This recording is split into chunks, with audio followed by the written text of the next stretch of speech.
Te voy a contar qué pasa en las pymes alrededor de los backups.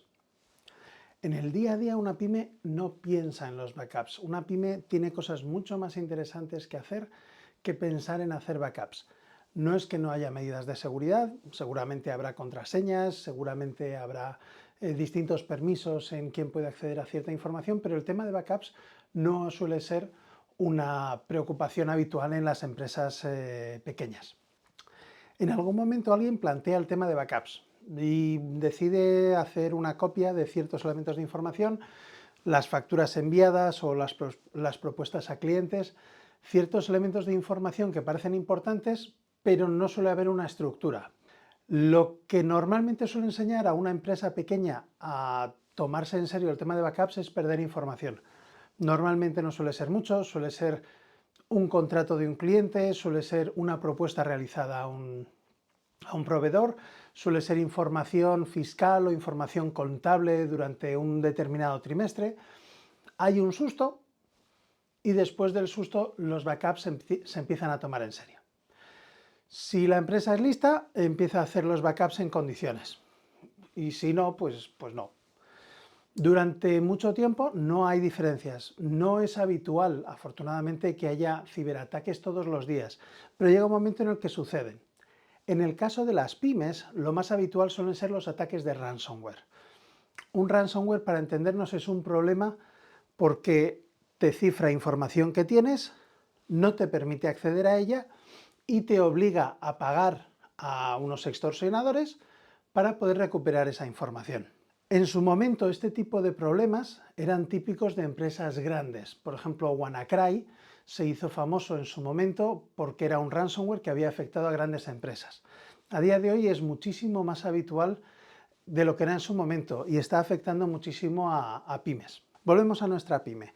Tenemos un problema de ransomware, un proceso en el que se ha cifrado toda la información y para poder descifrarla, para poder recuperar la información, hay que pagar un rescate.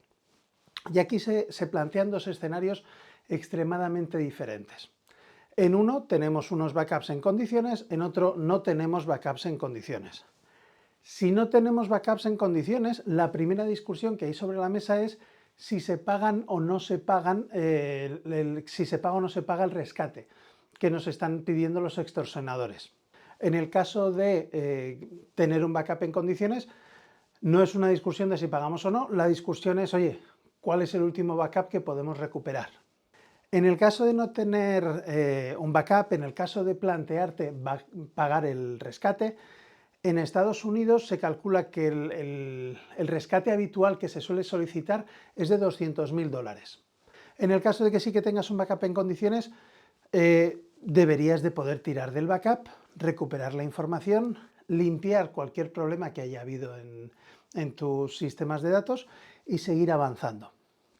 En el caso de que tengas que seguir el camino de pagar a los extorsionadores, tienes que plantearte cuánto tiempo vas a tardar en conseguir realizar el pago, en conseguir realizar el descifrado de los datos y mucho más importante, tú sabrás cuánto te quieres fiar de unos extorsionadores y cuál es la probabilidad que realmente tienes de recuperar tus datos. En el caso de un backup, normalmente sueles volver a la normalidad al poco tiempo de recuperar el backup, asegurándote de haber limpiado cualquier traza, cualquier rastro del malware o de los problemas de seguridad que has tenido que te han llevado al problema de ransomware. Y en el caso de haber pagado a unos delincuentes para recuperar la información, saben que pagas en caso de tener un problema de este tipo. Con lo cual, las futuras incursiones o los futuros problemas suelen ser más habituales. El hacer backups o no hacer backups es una decisión de la empresa. ¿Cuáles son los riesgos que tienen? Son los que te estoy explicando ahora. Y lo único que te puedo decir, si quieres saber cosas de estas, sígueme, apúntate a mi newsletter, tienes el enlace en la descripción. Si no haces backups, ponte a hacer backups. Si tienes algunos backups, plantéate hacer backup de todo lo que necesites. Si ya tienes backup de todo lo que necesites, asegúrate de verificar que los backups funcionan adecuadamente y puedes recuperar toda la información. Y si los tienes verificados, relájate y disfruta. Cuídate.